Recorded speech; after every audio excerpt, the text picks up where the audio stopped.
प्रिय साथियों नमस्कार। मैं दिनेश्वर भट्ट आप सभी का स्वागत करता हूं आपके अपने परिवार स्मार्ट पीएससी एकेडमी पर। साथियों मैं आशा करता हूं कि आप लोग स्वस्थ होंगे, मस्त होंगे, जिंदाबाद होंगे और अपनी तैयारी में सजग रूप से बने होंगे। साथियों पिछले 2-3 दिनों से मैं कहते आ रहा हूं कि छत्तीसगढ़ भूगोल के अंतर्गत हम लोग लास्ट टॉपिक पढ़ रहे हैं छत्तीसगढ़ में परिवहन व्यवस्था। जो छत्तीसगढ़ ज्योग्राफी के अंतर्गत 6 टॉपिक बचे हुए हैं, चाहे वो ऊर्जा हो संसाधन हो, खनिज संसाधन हो, वन संसाधन हो, कृषि संपदा हो, ये 6 टॉपिक आप लोगों का छूटा हुआ है। ये जो 6 टॉपिक है इसे हम लोग आर्थिक सर्वेक्षण के अंतर्गत कवर करने की कोशिश करेंगे। आर्थिक सर्वेक्षण में 17 अध्याय होते हैं। उस 17 अध्याय के अंतर्गत 6 टॉपिक जो बचा हुआ है छत्तीसगढ़ के ज्योग्राफी के अंतर्गत, वो 6 टॉपिक वहां पे है। तो आर्थिक सर्वेक्षण हम लोग पढ़ने वाले हैं, है ना। हर सप्ताह के अंतर्गत हम लोग 2 क्लास हम लोग आर्थिक सर्वेक्षण की लेने वाले हैं, तो उसमें वो कवर हो जाएगा सर। तो उसके बजाय उसको पढ़ने के बजाय 2 बार क्यों हम उसको पढ़े, उसके बजाय हम लोग छत्तीसगढ़ के जो अन्य जीएस हैं, छत्तीसगढ़ के इतिहास है, उसके अंतर्गत हम लोग पढ़ने वाले हैं साथियों, है ना। तो छत्तीसगढ़ इतिहास को 3 पार्ट में बांटा गया है। छत्तीसगढ़ के प्राचीन इतिहास, छत्तीसगढ़ के मध्यकालीन इतिहास और छत्तीसगढ़ के आधुनिक इतिहास। तो छत्तीसगढ़ के जो प्राचीन इतिहास है, मध्यकालीन इतिहास है, उसको हम लोग वर्दी बैच में पढ़ चुके हैं।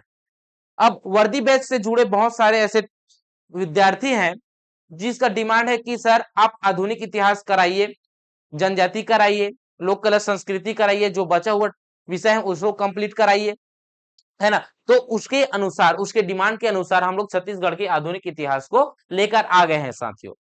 ये जो छत्तीसगढ़ की आधुनिक इतिहास है, यह वर्दी बैच के लिए, होमगार्ड के लिए, एडीओ के लिए, ये सभी के लिए उपयोगी है। छत्तीसगढ़ में जितने भी प्रतियोगी परीक्षाएं हो, चाहे वो व्यापम लेता हो, चाहे वो सीजीपीएससी लेता हो, सभी के लिए यह उपयोगी होने वाला है। ठीक है। ये जो छत्तीसगढ़ के आधुनिक इतिहास है, ये सभी के लिए एकदम फ्रेश है। अब ये फ्रेश कहने का मतलब है सभी के लिए एक नया है, ऐसा मैं मान के चल रहा हूँ। जो पढ़ चुके हैं उसके लिए ये तो पुराना ही है ना, वो रिवीजन कर सकते हैं भाई। ठीक है, तो चलिए बिना कोई विलंब किए हुए हम लोग छत्तीसगढ़ के जो आधुनिक इतिहास है उसको हम लोग प्रारंभ करते हैं भाई। ठीक है, तो छत्तीसगढ़ का जो आधुनिक इतिहास है, क्या है? छत्तीसगढ़ का छत्तीसगढ़ का आधुनिक इतिहास, आधुनिक इतिहास। ये जो छत्तीसगढ़ का आधुनिक इतिहास है, अगर इसका समय काल की अगर बात की जाए, तो समय अवधि की बात की जाए तो 1741 से लेकर भास्कर पंथ के आक्रमण से लेकर हमारे आजादी होने तक, हमारे भारत की आजादी होने तक का समय को हम लोग क्या कहते हैं? आधुनिक इतिहास कहते हैं। ठीक है, तो इस आधुनिक इतिहास की अगर बात की जाए तो इसके अंतर्गत आपको 2 शासक देखने को मिलेगा, 2 शासन अवधि देखने को मिलेगा, जिसमें से एक आपको देखने को मिलेगा मराठा शासक और दूसरा देखने को मिलेगा आपको ब्रिटिश शासक।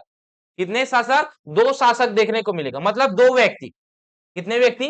2 व्यक्ति आपको देखने को मिलेगा, है ना। कितने व्यक्ति? 2 व्यक्ति। इस 2 व्यक्ति की बात की जाए तो इस 2 व्यक्ति का कितना पैर होगा भाई? 4 पैर तो होंगे सर, है ना। 2 व्यक्ति का 4 पैर होता है। तो चलिए 4 पैर बना लेते हैं पहले, 4 पैर बना लेते हैं। ये चल हो गया 4 पैर, है ना। ये हो गया 4 पैर। एक व्यक्ति, 2 व्यक्ति का 4 पैर हो गया भाई, जिसमें से पहला व्यक्ति कौन रहेगा? मराठा। दूसरा व्यक्ति कौन रहेगा? ब्रिटिश। ठीक, तो पहला व्यक्ति का पहला पैर मराठा। कौन सा? मराठा। तो यहां पे कौन शासन करेंगे? मराठा शासन करेंगे। कौन करेंगे? मराठा शासन करेंगे, मराठा शासन। उसके बाद दूसरा शासक आ जाते हैं जिसका नाम क्या रहेगा? ब्रिटिश शासक। अब ब्रिटिश शासक ऐसा भी आएगा जिसमें अप्रत्यक्ष रूप से रहेंगे, मतलब मराठा उसके अधीन में रहेगा। मराठा जो शासक रहेंगे उसके अधीन में शासन करेंगे, अंग्रेजों के शासन में, है ना। तो ब्रिटिश के अधीन मराठा शासक देखने को मिलेगा। क्या देखने को मिलेगा? ब्रिटिश के अधीन, ब्रिटिश के अधीन मराठा। इसमें कौन शासन करेंगे? तो ब्रिटिश रहेगा ना, ये याद रखिएगा भाई। ठीक है, उसके बाद क्या होगा? ब्रिटिश होगा तो कुछ समय के बाद ब्रिटिश ने क्या करते हैं? पुनः मराठा को सत्ता सौंप देते हैं। तो पुनः मराठा शासन देखने को मिलेगा। क्या देखने को मिलेगा? पुनः मराठा शासन, मराठा शासन। ठीक है, क्या देखने को मिलेगा? पुनः मराठा शासन। अब डलहौजी की हड़प नीति के तहत जब उसका बच्चा नहीं होता, किसका, रघुजी तृतीय का पुत्र नहीं होता, उसकी मृत्यु के बाद 1854 में पुनः ब्रिटिश क्या करेंगे, प्रत्यक्ष रूप से शासन करना प्रारंभ कर देंगे। प्रत्यक्ष ब्रिटिश शासन क्या देखने को मिलेगा, ब्रिटिश ब्रिटिश शासन देखने को मिलेगा। क्या देखने को मिलेगा, ब्रिटिश शासन देखने को मिलेगा। ठीक है, तो यहाँ पे दो व्यक्ति का चार पैर कौन कौन सा है ये आपको पता चल गया भाई। मराठा शासन की बात की जाए, अगर इसकी अवधि की बात की जाए मराठा शासन की, तो इसकी अवधि आपको देखने को कितना से मिलेगा, 1741, मतलब भास्कर पंथ के आक्रमण से लेकर आपको देखने को मिलेगा कहां तक, अप्पा साहेब तक देखने को मिलेगा। कितने तक, अप्पा साहेब तक देखने को मिलेगा। ठीक है, तो 1741 से, समय अवधि की बात कर रहा हूं मैं, 1741 से 1741 से कब तक देखने को मिलेगा, 1741 से आपको देखने को मिलेगा 1818 तक। क्या देखने को मिलेगा, मराठा शासन देखने को मिलेगा। ठीक है, कब से कब तक देखने, ये 1741 से लेकर 1818 तक देखने को मिलेगा। उसके बाद ब्रिटिश के अधीन मराठा भी देखने को मिलेगा। किसके अधीन, ब्रिटिश के अधीन मराठा शासन देखने को मिलेगा, जिसमें से 1818 से लेकर कब से, 1800 से लेकर 18 तक को देखने को मिलेगा, प्रारंभ हो जाएगा कहां से, ब्रिटिश के अधीन मराठा शासक देखने को मिल जाएगा। अब इसके अंतर्गत आपको क्या देखने को मिलेगा, ब्रिटिश अधीक्षक। अब ब्रिटिश अधीक्षक के रूप में देखने को मिलेगा 6 ब्रिटिश अधीक्षक, जिसका समय अवधि देखने को मिलेगा 1818 से लेकर 1830 तक। कब से कब, 1818 से लेकर 1830 तक आपको देखने को मिलेगा। ठीक है, 1830 के बाद कैप्टन क्रॉफर्ड क्या करते हैं, पुनः जो रघुजी तृतीय हैं उसको सत्ता सौंप देते हैं। अब रघुजी तृतीय कौन थे, रघुजी तृतीय थे मराठा, जो कि अल्पवयस्क थे। इस वजह से यहाँ पे अल्पायु के कारण ब्रिटिश के अधीन मराठा शासन किए, है ना, उसके अनुसार शासन करेंगे। तो यहाँ पे रघुजी जब वयस्क हो जाते हैं तो उसको क्या करते हैं, रघुजी को क्या करते हैं, पुनः मराठा शासन सौंप देते हैं, सत्ता को संभाल देते हैं। तो सत्ता का भागदौड़ कौन संभालेगा, रघुजी तृतीय संभालेंगे। कब से कब तक, तो 1830 से लेकर 1853 तक, 1830 से लेकर 1853 तक संभालेंगे, मृत्यु तक संभालेंगे, है ना। इसके मृत्यु होने के बाद इसका वंश तो नहीं, आगे नहीं था, है ना, क्योंकि रघुजी तृतीय को कुछ इस प्रकार से बड़ा किया गया था कि उनकी संतान ना हो सके, है ना, इस प्रकार का सुख उसको दे दिया था कि उनको संतान प्राप्त न हो सके, है ना, पुत्र प्राप्त न हो सके। और डलहौजी की हड़प नीति यही थी कि जिस राजा का संतान नहीं होगा, स्वयं का पुत्र नहीं होगा, तो उसे उस राज्य को हड़प नीति के तहत हड़प लिया जाएगा करके ले गया था, है ना, नियम ला दिया गया था। तो 1853 को जब मृत्यु हो जाती है तब 1 फरवरी, सॉरी, पहले तो 1854 में क्या होता है, हड़प नीति के तहत इसको हड़प लिया जाता है। उसके बाद यहाँ पे जिलेदार थे, जिलेदार के रूप में यहाँ पे रघुजी तृतीय क्या करते हैं, जिलेदार के रूप में यहाँ पे शासन कर रहे थे। जिल्हेदार बोल रहा हूं ना, जिलेदार नहीं बोल रहा हूं, जिल्हेदार, जिल्हेदार के रूप में क्या कर रहे थे, शासन कर रहे थे भाई। ठीक है, अब ये जिल्हेदार के रूप में शासन कर रहे थे, तो लास्ट जिल्हेदार कौन था, गोपाल राव। कौन सा था, गोपाल राव था। ये जो गोपाल राव है, यह 1 फरवरी 1855 को क्या करेंगे, ब्रिटिश के अधीन सत्ता को सौंप देंगे। उस समय रेजिडेंट कौन थे, मेंशन था। कौन सा था, मेंशन था। तो मेंशन क्या हो जाएगा, नागपुर को सत्ता को संभाल लेगा। ठीक है, तो कमिश्नर कौन होंगे भाई, नागपुर का मेंशन हो जाएगा। ठीक है, तो वहां पे क्या होगा, ब्रिटिश शासन प्रत्यक्ष रूप से शासन करना प्रारंभ कर देगा। ठीक है भाई, तब इसका समय अगर अवधि की बात की जाए तो 1854 से लेकर आजादी तक आपको देखने को मिलेगा। तो 1854 से आपको देखने को मिलेगा कब से कब तक, 1947 तक, आजादी तक। ठीक है, इसका क्या है, समय अवधि है। ठीक है, चारों का समय अवधि आपको पता चल गया किस प्रकार का समय अवधि रहा है। अब इसमें देखे भाई, जो मराठा शासन करेंगे तो मराठा शासन करने के लिए उनको भी अलग अलग तरीके से शासन करना पड़ेगा।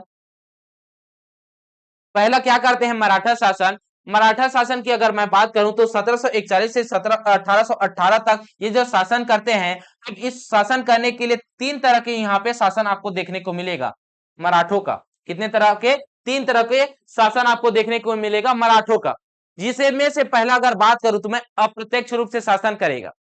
अब यहाँ पे अप्रत्यक्ष रूप से शासन करने का मतलब यह है कि नागपुर में कौन था, भोसला, रघुजी प्रथम। कौन सा था, रघुजी प्रथम था। उसके सेनापति थे कौन, भास्कर पंत। अब ये जो भास्कर पंत है यह उड़ीसा अभियान करते हैं, अलवर्दी खां के ऊपर आक्रमण करते हैं। तो उस समय यह वहां से जाते हैं, तो मोहन सिंह के आग्रह पर निमंत्रण देने से, उसके पोल खोलने से, किसके, रघुनाथ सिंह के पोल खोलने से वहां चला जाता है और वृद्ध है करके बता देता है। तो वृद्ध है, कमजोर है, ऐसा करके बता दिया जाता है। तो वहां पे कौन चला जाता है, अब सेनापति जाएगा।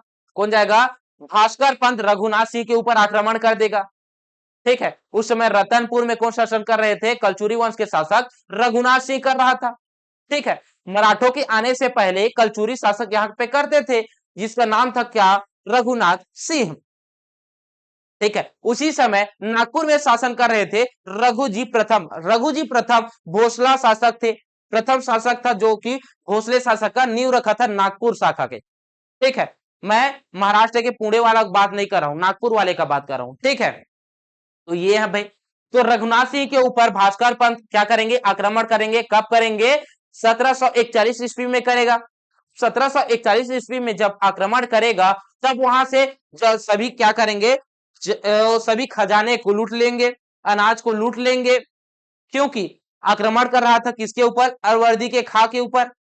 और वो कहां पे जा रहे थे, बंगाल जा रहा था। तो उसको धन की आवश्यकता है, अनाज की आवश्यकता है, तो उसको लूट कर चले जाते हैं और उसे गुलाम बना लेता है। किसको, रघुनाथ सिंह को। ठीक है, तो नेतृत्व के रूप में वो शासन करेगा। किसके गुलाम है, रघुजी प्रथम के गुलाम है ना, भोसलों के गुलाम हो गए। तो हम कह सकते हैं यहाँ पे अप्रत्यक्ष रूप से शासन कर रहा है। क्या कर रहा है, अप्रत्यक्ष रूप से शासन कर रहा है। अप्रत्यक्ष रूप से शासन करेगा, कौन करेगा, अप्रत्यक्ष रूप से शासन करेगा, मराठा शासन करेगा। ठीक है, अब कुछ समय के बाद रघु जी की मृत्यु हो जाती है। और रघु जी के पुत्र कितने थे, चार पुत्र थे। चार पुत्र थे जी, जिसमें से बंटवारा हुआ था। अब बंटवारा हुआ था उसमें से बिंब जी को छत्तीसगढ़ मिला, है ना, छत्तीसगढ़ को बिंब जी मिला। तो बिंब जी यहाँ आते हैं, कब आते हैं, 1800, कब आते हैं, 1757 को आते हैं। कब आते हैं, 1757 को आते हैं। तो उस समय मोहन सिंह क्या कर रहे थे, शासन कर रहा था जी। मोहन सिंह की उस समय जब आते हैं बिंब जी भोसले, तो उस समय मोहन सिंह की बीमारी के कारण, खराब बीमारी के कारण उसकी मृत्यु हो जाती है। अब उसके बाद बिंब जी क्या करेंगे, 1800, कब करेंगे, 1758 से, 1758 से लेकर 1787 तक बिंब जी यहाँ पे शासन करेंगे। प्रत्यक्ष रूप से यहाँ पे शासन आ गया, शासक यहाँ पे आकर हमारे यहाँ शासन करेगा। नागपुर में शासन कर रहा था तो अप्रत्यक्ष रूप से था। अब हमारे यहाँ पे आ गया, छत्तीसगढ़ में आ गया, रतनपुर में आ गया। अब रतनपुर में आने के बाद यहाँ पे शासन कर रहा है, मतलब प्रत्यक्ष रूप से शासन कर रहा है ना। तो यहाँ पे मराठों का प्रत्यक्ष रूप से शासन देखने को मिलेगा, प्रत्यक्ष शासन देखने को मिलेगा मराठों का। ठीक है, प्रत्यक्ष हो गया, प्रत्यक्ष हो गया। अब होगा ये, बिंब जी की मृत्यु हो जाएगा तो उसके उसके बाद उसका भी पुत्र नहीं था, तो उसके भतीजे था चिमड़ा जी। चिमड़ा जी को यहाँ पे क्या कर लिया जाता है, वहां का राजकाज सौंप दिया जाता है बिंब जी के कारण, मृत्यु के कारण। चिमड़ा जी का ही भाई था, कौन सा था, रघुजी द्वितीय। और ये जो रघुजी द्वितीय है ये बहुत ही खतरनाक था। क्या था, बहुत ही खतरनाक था जी रघुजी द्वितीय। क्योंकि उस समय के जो भाई भाई थे उसमें सत्ता सत्ता का लालची था। मैं बन जाऊं राजा, मैं बन जाऊं राजा, मुझे मिल जाए गद्दी, इस प्रकार की थी। हमारे यहाँ के भाई की तरह नहीं है। अभी जो वर्तमान में हमारे जो भाई रहते हैं उसके समान नहीं था पहले। अभी जो हमारे भाई हैं वो तो हमारे लिए बहुत ही देवता है ना। और जो उस समय रहते थे वो तो भाई का ही कत्ल करके क्या करते थे, राजा बनता था जी। ठीक है, तो जो चिमड़ा जी थे, चिमड़ा जी की मृत्यु करवा देते हैं कौन, रघु जी।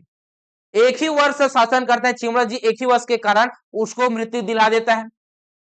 अब मृत्यु हो गया तो उसके बाद कौन शासन करेंगे? वेंको जी। कौन करेंगे? वेंको जी शासन करेंगे चिमड़ा जी के स्थान पर। अब वेंको जी को डर था, घबरा गए थे, अगर मैं रतनपुर जाऊंगा तो मेरा भी मृत्यु करवा देगा रघुजी द्वितीय, तो मैं तो नहीं जाऊंगा, मैं तो नहीं जाऊंगा, बल्कि मेरा ठेकेदार जाएगा। कौन जाएगा? मेरा ठेकेदार जाएगा। ठेकेदार कहने का मतलब है सूबेदार जाएगा। कौन जाएगा? सूबेदार जाएगा। और ये जो सूबेदार व्यवस्था थी ये किस प्रकार की थी? ठेकेदारी व्यवस्था थी। हम लोग जो बोलते हैं ना, किसी घर बनाने के लिए हम किसी को ठेका दे देते हैं कि कम समय में हमें इतने कम पैसे में हमें क्या करे, घर बना के दे दीजिए करके।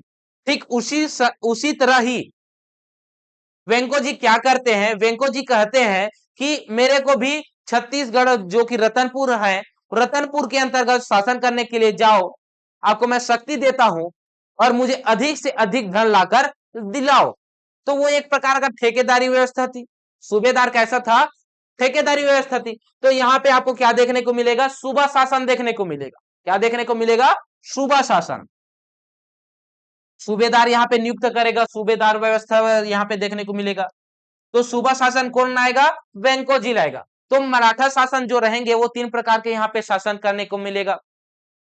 प्रत्यक्ष शासन देखने को मिलेगा, अप्रत्यक्ष शासन देखने को मिलेगा और सूबा शासन देखने को मिलेगा। ठीक है भाई, ये जो अप्रत्यक्ष शासन देखने को मिलेगा, क्या देखने को मिलेगा? अप्रत्यक्ष शासन देखने को मिलेगा।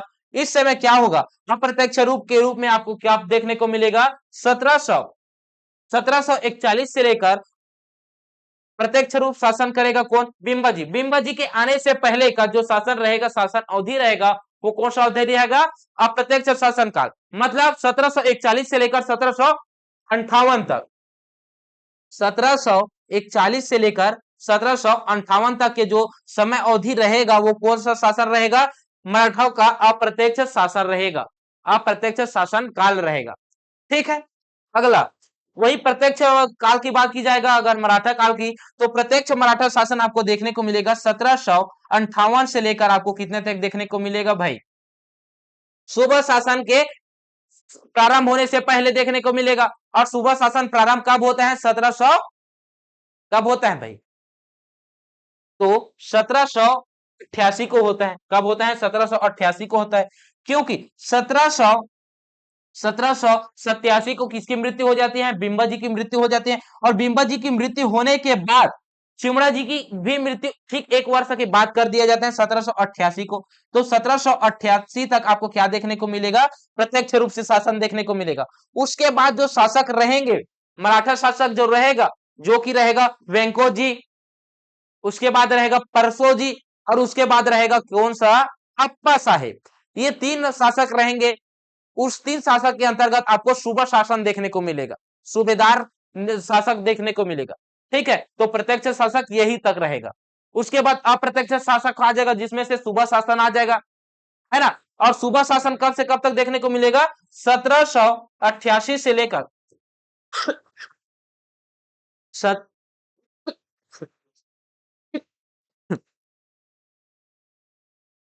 सॉरी, थोड़ा सा पानी पी लूं।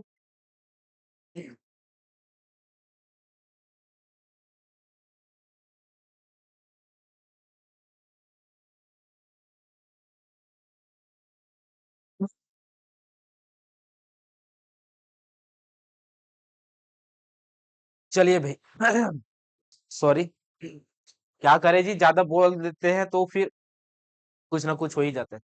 ठीक, कोई बात नहीं। सुबह शासन की बात की जाए तो सुबह शासन के समय अवधि अगर देखे तो समय अवधि क्या से कितना रहने वाला है? तो 1788 से लेकर 1888 तक, 1818 तक रहने वाला है। कितने तक? 1818 तक रहने वाला है क्या? सूबा शासन व्यवस्था, सूबा शासन रहने वाला है। ठीक है, ये हो गया जी। अब सूबा शासन के बाद अगला आ जाता है ब्रिटिश के अधीन मराठा शासन। ब्रिटिश के अधीन मराठा शासन आ जाएगा, होगा ये, यहाँ पे सूबा शासन रहेगा, यहाँ पे रहेगा प्रत्यक्ष शासक, और यहाँ पे रहेगा अप्रत्यक्ष शासक। पहले इसे देख ले, उसके बाद अधीक्षक में आएंगे ना। ठीक, पहले इसी देख ले, इसे ही पहले देखते हैं। अप्रत्यक्ष शासक की बात की जाए तो अप्रत्यक्ष के अंतर्गत आपको देखने को क्या मिलेगा? दो जगहों में शासन करने को देखने को, मिलेगा। कितनी जगह? दो जगह पे देखने को मिलेगा।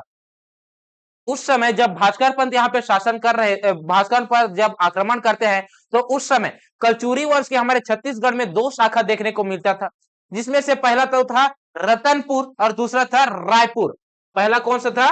पहला था रतनपुर। पहला कौन सा था? पहला था रतनपुर। रतनपुर।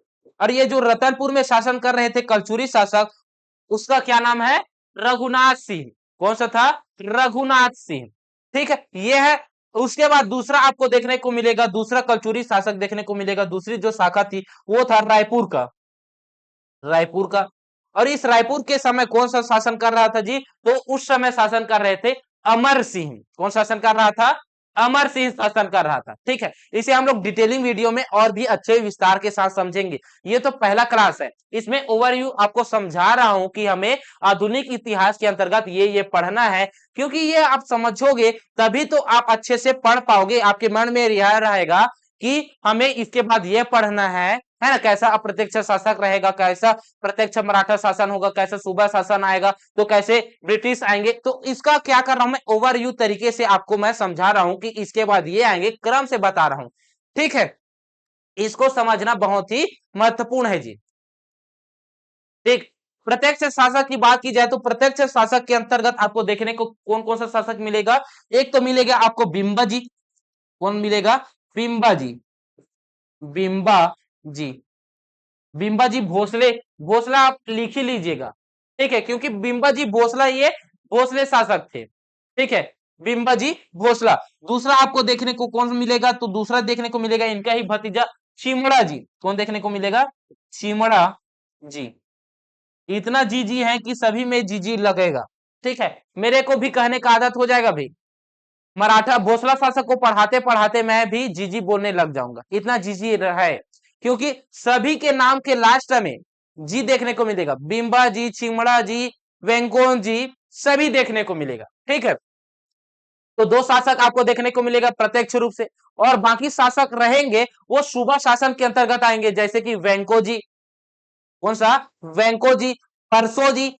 जी, ये किसके अंतर्गत आ जाएगा? सूबा शासन के अंतर्गत आ जाएगा। और ये जो सूबा शासन है, सूबेदार की अगर बात की जाए, सूबा शासन के अंतर्गत सूबेदार की बात की जाए, तो उसमें 8 सूबेदार देखने को मिलेगा। कितने सूबेदार?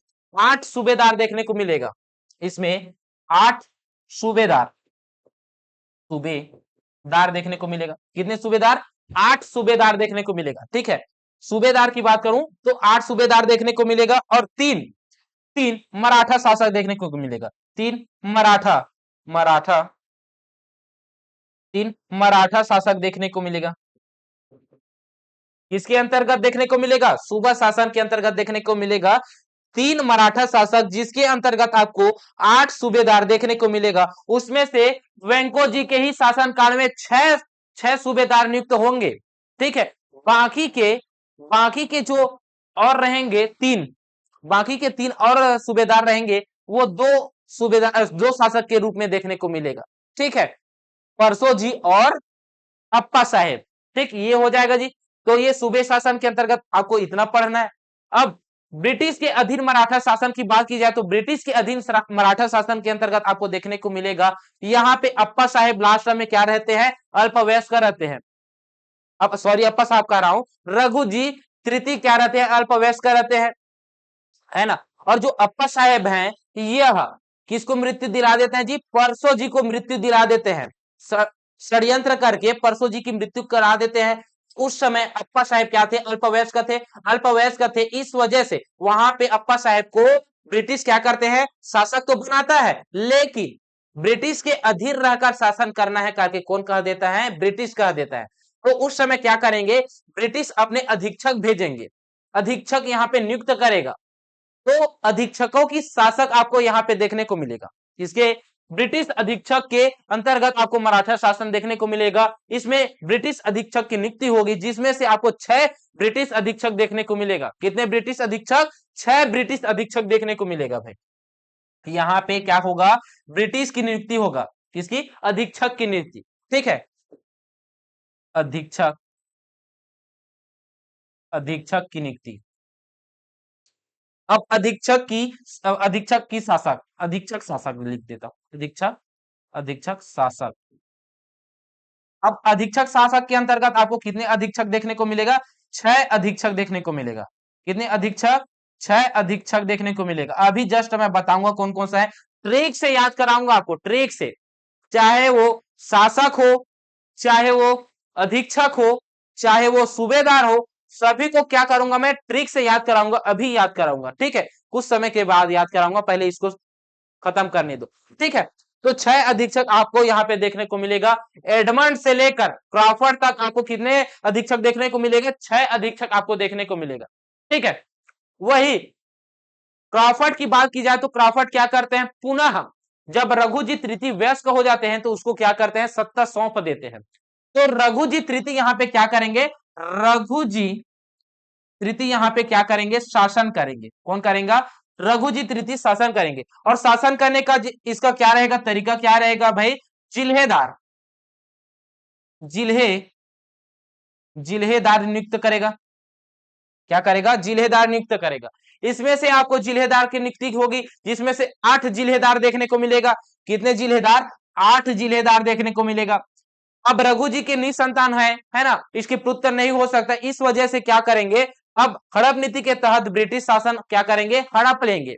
अब हड़पेंगे तो उस समय लास्ट जो जिल्हेदार था वो कौन सा था जी, गोपाल राव था। कौन था? गोपाल राव था। और ये जो गोपाल राव थे ना, ये क्या करते हैं, मेंशन को क्या करेंगे भाई, सौंप देंगे 1 फरवरी 1855 को। कब? 1 फरवरी 1855 को क्या कर देंगे, सत्ता को सौंप देंगे। किसको? ब्रिटिश को सौंप देंगे। और ब्रिटिश को जब सौंपेंगे तो उस समय नागपुर में कौन शासन करेगा, कमिश्नर के पद में। जब रेजिडेंट था वो क्या करेंगे, कमिश्नर बन जाएगा। कौन बनेगा? मेल्सन।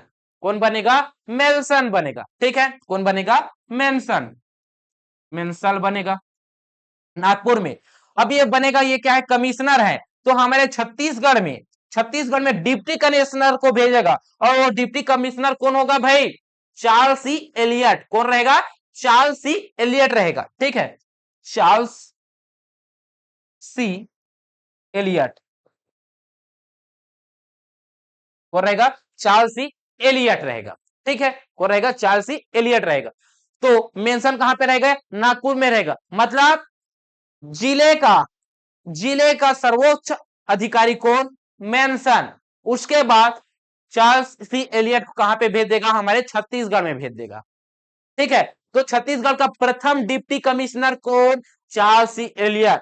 छत्तीसगढ़ का प्रथम कमिश्नर कौन? चाहे वो नागपुर का हो, वो कौन सा है? मेल्सन है। कौन है? मेल्सन है भाई, ठीक है? इसके बाद क्या होता है, छत्तीसगढ़ में प्रशासनिक सुधार किए जाते हैं, जिसमें से जिले का निर्माण किया जाता है, ठीक है? संभाग बनाया जाएगा, तो बहुत सारे प्रशासनिक सुधार किए जाएंगे। तो वो है भाई, हमें लूटेगा भी ब्रिटिश शासन। 1947 तक इनका शासनकाल आपको देखने को मिलेगा, ठीक है? तो ये क्रम है भाई, किस प्रकार के क्रम है, किस प्रकार के छत्तीसगढ़ के आधुनिक इतिहास को हमें पढ़ना है, इस प्रकार का है, ठीक है? अब अप्रत्यक्ष शासनकाल की बात करेंगे, प्रत्यक्ष मराठा शासनकाल की बात करेंगे, सूबा शासन की बात करेंगे, और ब्रिटिश के अधीन मराठा शासन की बात करेंगे, पुनः मराठा शासनकाल की बात करेंगे, ब्रिटिश के प्रत्यक्ष शासनकाल की बात करेंगे। 28 मिनट हो गया है अभी इतने तक समझाते समय, ठीक है? तो 28 मिनट हुआ है, तो उससे अच्छा हम लोग क्या कर लेते हैं, ट्रिक के माध्यम से हम लोग सन को लिखते हुए प्रत्यक्ष शासक देख लेंगे, मराठा शासक देख लेते हैं, है ना? सूबेदार को हम लोग याद कर लेते हैं, और जो 6 अधीक्षक हैं इसको भी हम लोग क्या कर लेते हैं, याद कर लेते हैं, ठीक है? क्योंकि आने वाले समय में आपको बहुत ही ज्यादा प्रश्न देखने को मिलेगा, इन्हीं से ही प्रश्न देखने को मिलेगा। छत्तीसगढ़ के आधुनिक इतिहास को इतने ही को ही पढ़ना है, इतने को ही छत्तीसगढ़ के पूरे आधुनिक इतिहास को पढ़ना है भाई, ठीक है? इसके अंतर्गत ही क्या घटना घट रही है इसको हम लोगों को देखना है। तो चलिए सबसे पहले हम लोग एक एक करके हम लोग सभी को देखेंगे। सबसे पहले तो हम लोग याद ही करते हैं, आज हम लोग याद ही करते हैं। कल से हम लोग छत्तीसगढ़ में मराठा शासन के प्रत्यक्ष अप्रत्यक्ष मराठा शासन से स्टार्ट करेंगे, ठीक है? तो चलिए पहले हम लोग क्या बात करेंगे, पहले हम लोग बात करेंगे प्रत्यक्ष मराठा शासक। जो छत्तीसगढ़ में मराठा शासक होंगे उसको हम लोग कैसे याद कर सकते हैं, ठीक है? तो बिम्बाजी भोसले से लेकर आपको देखने को मिलेगा अप्पा साहेब तक, और रघुजी तृतीय तक देखने को मिलेगा। रघुजी तृतीय को छोड़ दीजिए, रघुजी तृतीय को छोड़ दीजिए। ठीक है, पहले हम लोग देखेंगे क्या, मराठा शासक देखने को, क्या देखेंगे, छत्तीसगढ़ के मराठा शासक, छत्तीसगढ़ के मराठा शासक, मराठा शासक।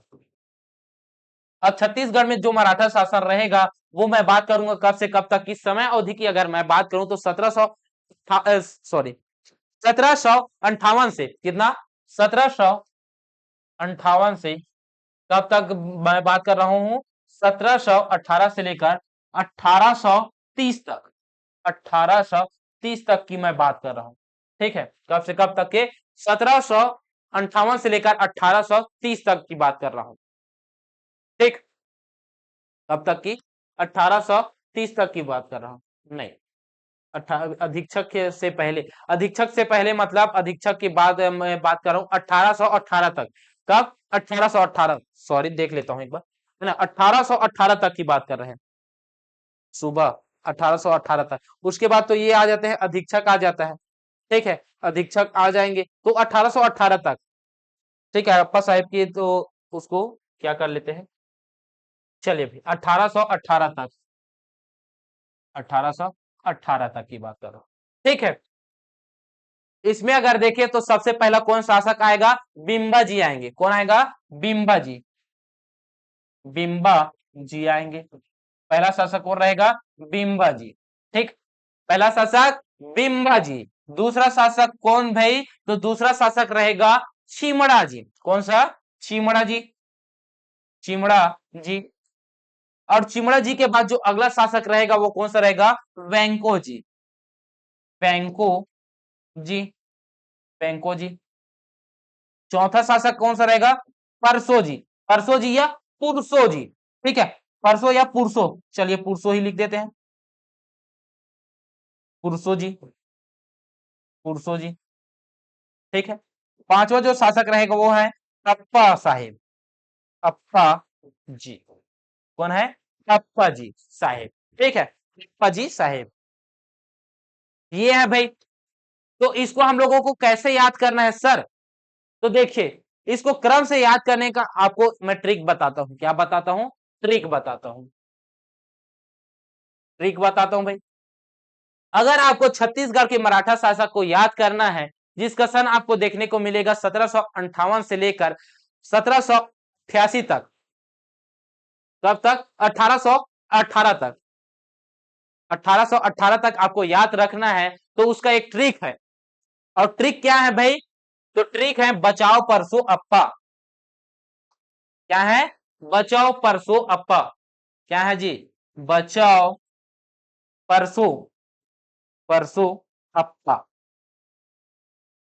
क्या है जी, बचाओ परसो अप्पा, बचाओ परसो अप्पा, बचाओ परसो अप्पा। ट्रिक क्या है, बचाओ परसो अप्पा, जिसमें से पहला कौन सा, बिम्बा जी। और बिम्बा जी के शासन काल की अगर बात की जाए, इसकी अवधि की बात की जाए, तो इसकी अवधि आपको क्या देखने को मिलेगा जी, तो इसकी अवधि आपको देखने को मिलेगा, ये कब आएंगे, 1758 को आएंगे, और 1758 को आएंगे तो इसकी मृत्यु कब हो जाती है, 1787 को हो जाता है। तो इसका शासन अवधि 1758 से लेकर 1787 तक। ठीक, अब देखते हैं चिमड़ा जी की। अब चिमड़ा जी की शासन अवधि की बात की जाए तो 1787 से लेकर इसका शासन काल आपको देखने को मिलेगा 1788 तक, क्योंकि इसकी 88 में इनके भाई रघु जी द्वितीय इसकी षड्यंत्र तरीके से मृत्यु करवा देता है। ठीक है, उसके बाद अगला शासक बनेगा कौन, वेंको जी। और वेंको जी का शासन काल कब से कब तक देखने को मिलेगा, इसका शासन काल देखने को मिलेगा 1788 से लेकर 1811 तक देखने को मिलेगा। कब से कब तक, 1811 तक देखने को मिलेगा। जब वेंको जी की मृत्यु हो जाती है, उसके बाद परसो जी, जो कि रघु जी तृतीय का द्वितीय का पुत्र था, परसो जी, वो क्या करते हैं, यहाँ पे राजा बन जाता है जी। ठीक है, नागपुर में कौन राजा बनेगा, रघु जी द्वितीय बनेगा। और हमारे छत्तीसगढ़ में रतनपुर में कौन शासन करेगा, परसो जी। कौन करेगा, परसो जी। ये अयोग्य शासक था, क्या था, अयोग्य शासक था भाई। अयोग्य शासक भले ही था, लेकिन फिर भी किसी प्रकार करके यह 5 साल अपने पिता के बल पे क्या कर लेता है, 1816 तक क्या करेगा, शासन करेगा। जब इसकी पिता की मृत्यु हो जाती है तब पुरसो जी को अप्पा साहिब क्या कर देते हैं, अप्पा साहिब को षड्यंत्र तरीके से इसको भी मृत्यु दिला देते हैं। उसके बाद 1816 के बाद 1816 से लेकर 1818 तक शासन करेंगे कौन, अप्पा साहिब। अब 1818 के बाद ये क्या होगा जी, अधीक्षक के रूप में क्या हो जाएंगे, हमारे छत्तीसगढ़ में शासन करना प्रारंभ हो जाएगा, ब्रिटिश के अधीन आ जाएगा। ठीक, तो ये हो गए। तो ये क्या है, सन है भाई। सन को आपको याद करना है। सन को याद करने का तरीका है, एक सीक्वेंस में अगर किसी को याद करेंगे तो हो जाएगा। ठीक है, प्रत्यक्ष अगर आपको छत्तीसगढ़ में मराठा शासन काल को अगर देखना है, जिसमें से प्रत्यक्ष मराठा शासन को अगर याद करना है, ट्रिक से याद करना है, तो आपके लिए एक ही ट्रिक है, वो है बचाओ परसो अप्पा। कौन सा है, बचाओ परसो अप्पा। जिसमें से ब से है बिंबा जी, च से है चिमड़ा जी, व से है कौन से, वेंको जी, परसों से है परसो जी, और अप्पा से है अप्पा जी। ठीक है, ये क्या है, ट्रिक है भाई। ठीक है, इसी प्रकार हम लोग किसे याद करेंगे, इसके बाद आ जाता है कौन, सूबेदार। तो सूबेदार को भी हम लोग याद कर सकते हैं सर, बिल्कुल कर सकते हैं। चलिए उसको भी याद करने का तरीका आप लोगों को बता रहा हूं। छत्तीसगढ़ के सूबेदार, सूबेदार, अब छत्तीसगढ़ के सूबेदार की बात कर रहा हूं, तो छत्तीसगढ़ के जो सूबेदार हैं वो 1788 से लेकर 1818 तक चलेगा। कब से कब तक, 1788 से लेकर 1818 तक चलेगा। ठीक है, ये है उसका समय अवधि। तो इस समय अवधि के अंतर्गत को वेंको जी सुबह व्यवस्था को प्रारंभ करते हैं, सुबह व्यवस्था प्रारंभ करते हैं, और वेंको जी के ही शासन काल में छह सूबेदार नियुक्त हो जाते हैं, है ना। ये एक प्रकार का ठेकेदारी व्यवस्था थी, सूबा शासन, जिसमें से ठेकेदार नियुक्त किए गए थे, जिसे हम लोग सूबेदार के रूप में जाने जाते हैं। इसमें से 8 आपको देखने को मिलेगा। एक ऐसा भी सूबेदार आएगा जो कि अत्याचार कर देता है, जिसे रतनपुर के किसान ने गोली मारकर हत्या कर देता है, और हत्या करने के बाद उसी की जगह पर दूसरा और सूबेदार नियुक्त हो जाता है। इस प्रकार का हमें देखने को मिलेगा। तो पहला सूबेदार कौन था, महिपत राव दिनकर, पहला सूबेदार महिपत। चलिए दूसरा पेन कलर, महिपत राव दिनकर। कौन सा था, महिपत राव दिनकर। दूसरा कौन था, विठल राव दिनकर। कौन सा था, विठल विठल राव दिनकर। पहला महिपत राव दिनकर, दूसरा विठल राव दिनकर, तीसरा भवानी कालू। कौन सा, तीसरा भवानी भवानी कालू। कौन सा, भवानी कालू। ठीक, कौन सा, भवानी कालू। ठीक है, चौथे नंबर पे है केशव गोविंद, केशव गोविंद। कौन सा है, चौथे नंबर पर केशव गोविंद। और पांचवें नंबर पर पिंको जी पिंडरी। कौन सा है, पिंको जी पिंडरी, पिंको जी पिंडरी। और इसी के ही नाम पर बिंका जी गोपाल, छठवें नंबर पे आ जाएगी, बिंका जी गोपाल, बिंका जी गोपाल। और सातवें नंबर पे कौन आ जाएगा, सातवें नंबर पे दो याद रखना है आपको, सखाराम हरि, और स सही है सीताराम टाटिया। सखाराम, सखा राम हरि, और इसी के ही स्थान पर आएगा, ये करके डाल देता हूं, ठीक है, सखाराम हरि और सीताराम टाटिया, सीताराम टाटिया, टाटिया कौन, सीताराम टाटिया। आठवें नंबर का और अंतिम याद रखना है आपको, कौन सा है वो, यादव राव दिनकर। कौन सा है, यादव राव दिनकर। अब इस यादव राव दिनकर को किस प्रकार से याद करें सर, तो इन सभी को हम लोग याद करेंगे, सिर्फ और सिर्फ यादव राव दिनकर को याद नहीं करेंगे। प्रथम और लास्ट इंपॉर्टेंट रहता ही रहता है, प्रथम और लास्ट इंपॉर्टेंट रहता ही रहता है, लेकिन फिर भी हम सभी को याद करेंगे, क्योंकि सभी का सीक्वेंस में क्रम से पूछ दिया जाता है कि इन सभी का क्रम क्या होने वाला है।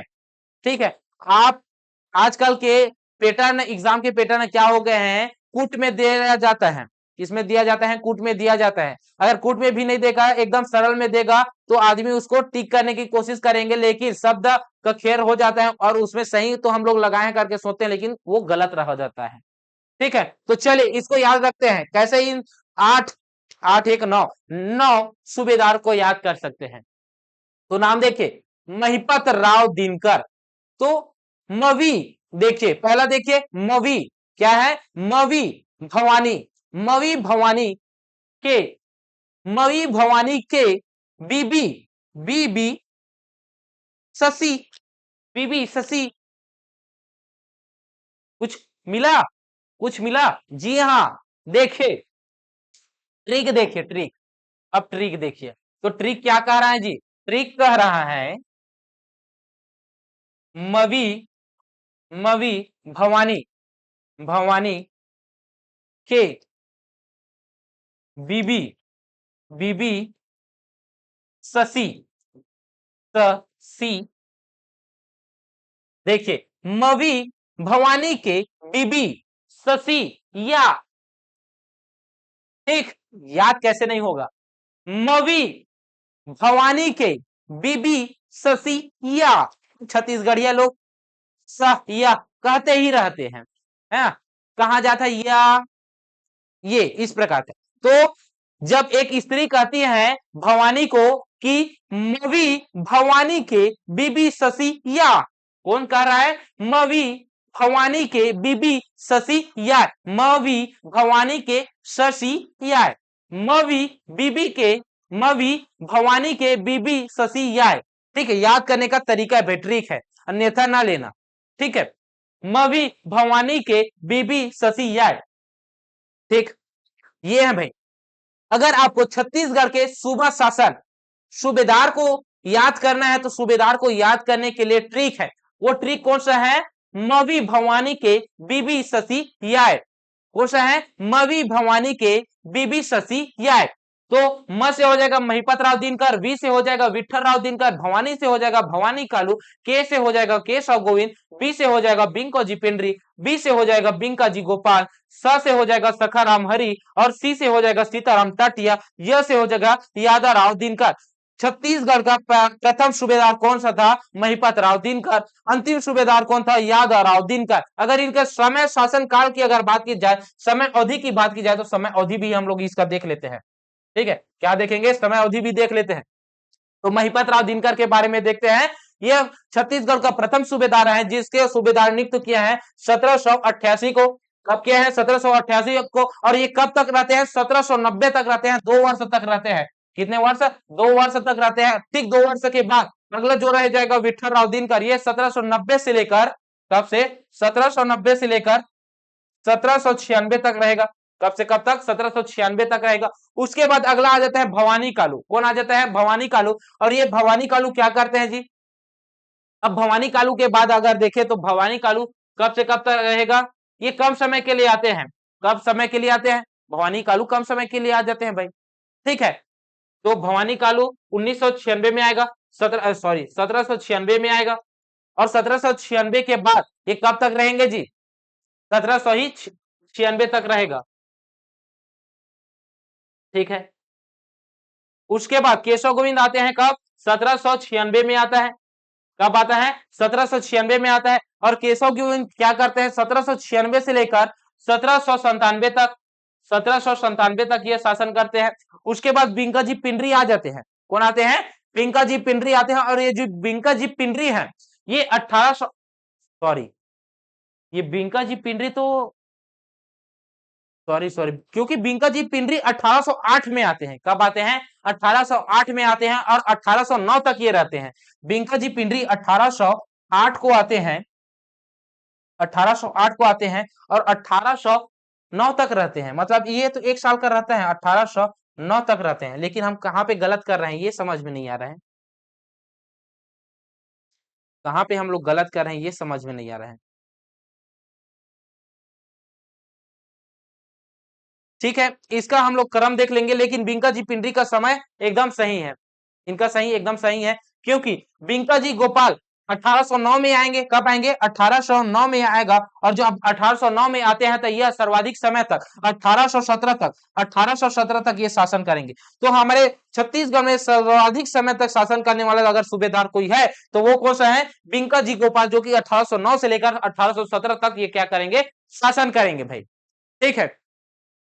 इसके अलावा अगर आप देखें सीताराम टाटिया, सॉरी सखाराम हरि और सीताराम टाटिया को अगर देखें तो सखाराम को गोली मारकर हत्या कर देते हैं। उसके बाद सीताराम टाटिया आ जाते हैं। तो ये एक वर्ष के लिए ही 1817 से लेकर 1817 तक ही यह रहते हैं भाई। ठीक है, कुछ ही समय के लिए यह रहते हैं।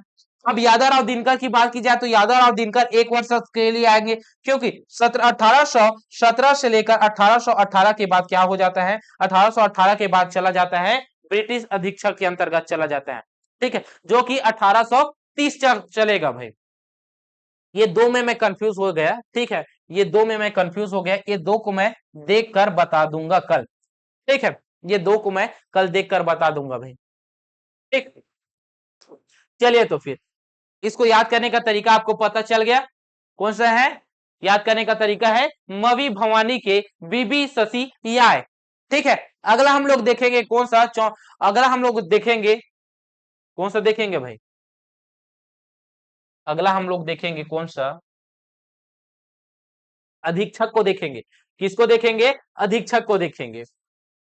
तो छत्तीसगढ़ के अधीक्षक, तो छत्तीसगढ़ के अधीक्षक कौन कौन हुए हैं?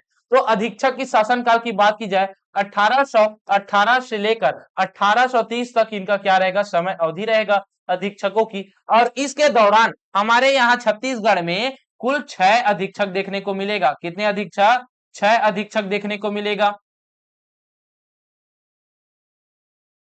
और वो कौन कौन से अधीक्षक हैं इसको हम लोग देख लेते हैं भाई। पहला है कौन सा? Captain Edmund. मैं कैप्टन नहीं लिख रहा हूं, चलिए एक में लिख दूंगा, उसके बाद बाकी में सभी, क्योंकि कैप्टन भी कहना थोड़ा अजीब लग जाता है भाई, लेकिन याद करना है इस वजह से है। हमारे ही यहाँ शासन किए हैं, हमारे ही पूरे सोना था उसको ही लेकर, हर एक चीज प्रकार के जो संपदा थी उसको लेकर चले गए, है ना? तो बहुत क्रूर आ जाता है। ठीक, तो क्या है? Captain Edmund. कैप्टन एडमन कौन है? Captain Edmund. ठीक, पहला अधीक्षक कौन? कैप्टन एडमन है भाई। दूसरा कैप्टन एग्नू। दूसरा कैप्टन एग्न्यू। एग्न्यू कौन सा है? कैप्टन एग्न्यू है। कौन है? Captain Agnew. ठीक, अब कैप्टन एग्न्यू हो गया। एग्न्यू, ये ऐसा कैप्टन एग्न्यू है। ठीक है, अब कैप्टन एग्न्यू के बाद जो अगला रहता है वो कौन सा होता है? Captain Hunter. कौन सा रहता है? कैप्टन हंटर रहता है। हंटर कौन सा? Captain Hunter. और कैप्टन हंटर के बाद कौन आता है जी? सैंडिस आता है। कौन आता है? सैंडिस आता है। तो कैप्टन सैंडिस। सैंडिस कौन है? कैप्टन सैंडिस है। और कैप्टन सैंडिस के बाद कौन आता है भाई? तो कैप्टन सैंडिस के बाद विल्किंसन आता है। कौन आता है? विल्किंसन। विल्किंसन। विल्किंसन आ जाता है। और विल्किंसन के बाद कैप्टन क्रॉफर्ड आ जाता है। क्रॉफर्ड कौन आता है? कैप्टन क्रॉफर्ड आ जाता है। ठीक है, अब ये जो कैप्टन क्रॉफर्ड है ये क्या करते हैं? अंतिम है इसके, ये क्या करेंगे? ये रघु जी को सत्ता सौंप देंगे भाई। ठीक है, रघु जी तृतीय को। ठीक, तो ये रहेगा। तो 6 ही को हमको देखना है। अब इस 6 को हम लोग कैसे याद करें सर? ट्रिक से। तो छत्तीसगढ़ के जो अधीक्षक है उसको हम लोग ट्रिक से कैसे याद कर सकते हैं? तो ट्रिक से याद करने का तरीका है भाई, वो तरीका क्या है जी? आप लोग देखिए, ए क्या है? ए ए ए ए क्या है? ए ए ए ए चलिए ए वाला लिख दूं क्या? ए वाला, ए ए। ठीक है, ए ए हस। ए ए हस।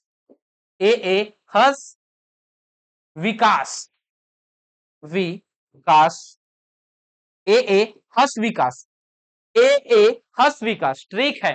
अगर आपको छत्तीसगढ़ के ब्रिटिश अधीक्षक को याद करना है तो उसके लिए आपको एकदम बेस्ट मैं ट्रिक बताता हूं। वो ट्रिक है ए हर्ष विकास, ए हर्ष विकास, जिसमें से ए से हो जाएगा कैप्टन एडमंड, ए से हो जाएगा कैप्टन एग्न्यू, ह से हो जाएगा हंटर, स से हो जाएगा सैंडिस, वी से हो जाएगा विल्किंसन, क्रास से हो जाएगा क्रॉफर्ड। ठीक है, जिसमें अगर समय अवधि की बात की जाए तो समय अवधि के लिए आपको देखने को मिलेगा कैप्टन एडमंड का समय देखने को कब से कब तक देखने को मिलेगा, 1818 ही देखने को मिलेगा, क्योंकि 1818 में ही इनकी मृत्यु हो जाती है भाई। ठीक है, अब कैप्टन एडमंड के बाद एग्न्यू आते हैं, अब उसके ही स्थान पे आएगा, 1818 में आएगा। कब आएगा? 1818 में आएगा। और ये 1818 के बाद 1825 तक शासन करेंगे। कब से कब तक? 1825 तक शासन करेगा। अब 1825 में कौन आ जाता है? 1825 में आ जाएगा हंटर, और 1825 से लेकर ये 25 में ही इसका क्या हो जाता है? समाप्त हो जाता है कार्यकाल। ठीक है, उसके बाद 1825 के बाद कौन? 1825 के बाद सैंडिस भी आ जाता है। अब 1825 के बाद जब सैंडिस आता है तो ये कार्यकाल रहेगा 3 वर्ष का, 1828 तक रहेगा। विल्किंसन आ जाते हैं 1828 में, और 1828 में ही ये भी सिमट कर रह जाते हैं। 1828 में ये भी सिमट कर रह जाते हैं। ठीक है, उसके बाद 1828 में कौन आ जाते हैं भाई? 1828 में क्राफर्ड आ जाते हैं। उसके बाद 1830 में ये किसे दे देंगे? ये रघु जी तृतीय को सत्ता सौंप देंगे। रघु जी तृतीय को क्या कर देंगे? सत्ता सौंप देंगे। और उसके बाद ये हमारे छत्तीसगढ़ में पुनः पुनः मराठा शासक आ जाएगा, पूरा मराठा शासक आ जाएगा। ठीक है, क्या आ जाएगा? पुनः मराठा शासक आ जाएगा। ठीक, ये आपको पता चल गया। तो छत्तीसगढ़ में फिर से पुनः मराठा शासक आ जाएगा रघुजी तृतीय के काल में। और ये जो रघुजी तृतीय के काल में आ जाएगा पुनः शासन, तो यहाँ पे आपको देखने को मिलेगा जिलेदार व्यवस्था। जिलेदार व्यवस्था। अब इस जिलेदार व्यवस्था से क्या करेंगे? रघुजी तृतीय शासन करेंगे, जिसमें से ये 8 जिलेदार नियुक्त करेंगे। कितने जिलेदार? 8 जिलेदार नियुक्त करेंगे भाई। ठीक है, कितने जिलेदार? 8 जिलेदार नियुक्त करेंगे। अब जिलेदार की बात की जाए तो जिलेदार के अंतर्गत 8 जिलेदार आपको देखने को मिलेगा। वो 8 जिलेदार कौन कौन से हैं इसे हम लोग देखते हैं। छत्तीसगढ़ के जिलेदार, छत्तीसगढ़ के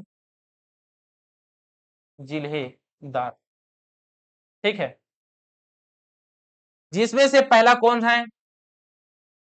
पहला नाम, इसमें उतना ज्यादा याद रखने की आवश्यकता नहीं है, लास्ट और प्रथम बस याद होगा तो भी चलेगा। ठीक है, लेकिन फिर भी आपको याद करवा रहा हूं मैं। ठीक भाई, प्रथम है कृष्ण राव, पहला है कृष्ण राव, कृष्ण राव। दूसरा कौन है भाई? अमृत राव, अमृत राव। ठीक, उतना ज्यादा सोचने वाली बात नहीं है ना, उतना ज्यादा सोचने वाली बात नहीं है। तीसरे नंबर पे है सरुद्दीन, कौन सा है? सदरुद्दीन है। कौन है? सदरुद्दीन, सदरुद्दीन है। कौन है? सदरुद्दीन है। चौथे नंबर कौन है भाई? तो चौथे नंबर पर आपको देखने को मिलेगा दुर्गा प्रसाद। पांचवें नंबर पर आपको देखने को मिलेगा इच्छुक राव। चौथे नंबर पे दुर्गा प्रसाद, पांचवें नंबर पे इच्छुक राव, इच्छुक राव। छठवें नंबर पे कौन देखने को मिलेगा? फिर छठवें नंबर पे देखने को मिलेगा सखाराम बाबू। अब वहां पे जो सखाराम था दिया है वो यहाँ पे है, वो बाबू है, तो यहाँ पे देखने को मिलेगा सखाराम, सखाराम बापू, सखाराम बापू देखने को मिलेगा। सातवें नंबर पर कौन देखने को मिलेगा? गोविंद राव। कौन देखने को मिलेगा? गोविंद, गोविंद राव। आठवें नंबर पे आपको देखने को मिलेगा गोपाल राव। कौन देखने को मिलेगा? गोपाल राव देखने को मिलेगा, जो कि रहेगा अंतिम जिलेदार। यही जो गोपाल राव है, यह मेंशन को क्या करेंगे? ये मेंशन को, मेंशन क्या था जी? रेजिडेंट था। मेंशन, मेंशन कौन था? मेंशन कौन था? रेजिडेंट था। ये क्या होंगे? नागपुर के, नागपुर के क्या हो जाएंगे? जब ये देता है 1 फरवरी 1855 को, कब देगा? 1 फरवरी 1855 को ये सत्ता किसको दे देगा? 1 फरवरी 1855 को, क्या हो गया? 1 फरवरी 1855 को मेंशन को सत्ता सौंप देगा। अब ये मेंशन सत्ता सौंपेगा, उसके बाद ये क्या करेंगे? नागपुर में शासन करेगा। ये क्या हो जाएगा? कमिश्नर। ये क्या है? कमिश्नर। कमिश्नर है। ठीक है, अब ये कमिश्नर है, ये कहां पे है? नागपुर में है। और नागपुर क्या है? एक केंद्र है। और उसके ही अंतर्गत कौन आता है? रतनपुर आता है। तो रतनपुर के लिए डिप्टी कमिश्नर, डिप्टी कमिश्नर, ठीक है, कौन सा? Deputy commissioner. और ये जो डिप्टी कमिश्नर के रूप में रतनपुर में छत्तीसगढ़ में नियुक्त किया जाएगा, इसमें छत्तीसगढ़ में भेजा जाएगा, वो कौन सा रहेगा भाई? छत्तीसगढ़ का जो डिप्टी कमिश्नर रहेगा वो एलियट रहेगा, चार्ल्स सी एलियट। एलियट कौन रहेगा? चार्ल्स सी एलियट रहेगा। और इसी के भी सब डिप्टी कमिश्नर भी रहेगा, जो कि छत्तीसगढ़ के 2 स्थान में रहेगा। कहां कहां पे? एक तो रहेगा बिलासपुर में, दूसरा रहेगा रायपुर में। ये भारत के लिए, भारत के वासियों के लिए क्या था? आरक्षित था, सब डिप्टी कमिश्नर पद। ठीक है, प्रथम जिलेदार कृष्ण राव, लास्ट अंतिम जिलेदार गोपाल राव। ठीक है भाई, ये क्या है? पृष्ठभूमि है जिसमें हम लोग याद किए हैं बहुत अच्छे तरीके के साथ, और 55 मिनट भी हो गए हैं बहुत अच्छे तरीके के साथ। तो आज का यह कैसा लगा क्लास, पहला क्लास आधुनिक इतिहास का? कमेंट करके बताएंगे कि किस प्रकार का रहा है। और कल हम लोग देखेंगे मराठा शासनकाल, जिसमें से हम लोग देखेंगे मराठा वंश को। और मराठा वंश के अंतर्गत बात की जाए तो यहाँ पे मैं सभी पृष्ठभूमि को नहीं बताऊंगा, आज मैं बता दिया हूं। कल हम लोग मराठा काल के प्रत्यक्ष, किस प्रकार से हमारे छत्तीसगढ़ में मराठा अप्रत्यक्ष रूप से आए, प्रत्यक्ष रूप से शासन किए, इस प्रकार से हम लोग कहानी को स्टार्ट करेंगे भाई। ठीक है, कल से हम लोग पढ़ेंगे क्या? छत्तीसगढ़ में मराठा काल पढ़ेंगे। आपको यह छत्तीसगढ़ का आधुनिक क्लास कैसा लगा कमेंट करके बताएंगे। अगर आपको यह क्लास अच्छा लगा होगा तभी आप लोग कमेंट करेंगे और लाइक करेंगे। अगर आपको अच्छा नहीं लगा होगा तो डिसलाइक का ऑप्शन भी है, आप लोग दबा सकते हैं। ऐसा नहीं है कि हम लोग आपको लाइक करने के लिए बाध्य कर रहे हैं, लेकिन लाइक करने से, कमेंट करने से हमारा भी आत्मविश्वास बढ़ता है कि हमारे भी बच्चे, स्टूडेंट इस प्रकार से पढ़ रहे हैं कि हमें भी अच्छा लग रहा है ना। और भी हम लोग अधिक ऊर्जा के साथ ऐसे में आएंगे भाई। तो आपको यह क्लास कैसा लगा कमेंट करके जरूर बताइएगा।